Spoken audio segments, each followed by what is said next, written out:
How to download Flipkart on iPhone. I'm going to show you how you can easily download Flipkart on your iPhone. First, open the App Store on your iPhone. Then locate the App Store icon on your home screen and tap on it to launch the store. Next, you can find Flipkart in two ways. Either tap on the search bar at the bottom of the screen and type Flipkart, then press search, or use the direct link of Flipkart on the App Store. The link will take you straight to the Flipkart app page. Once you find the Flipkart app, you will see a Get button next to it. Tap on this button to initiate the download.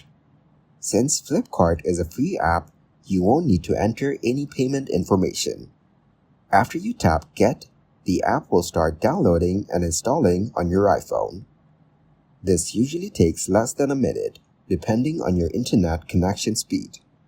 When the installation is complete, you can either tap Open from the App Store or find the Flipkart icon on your home screen. Now tap on the icon to launch the app and start using it.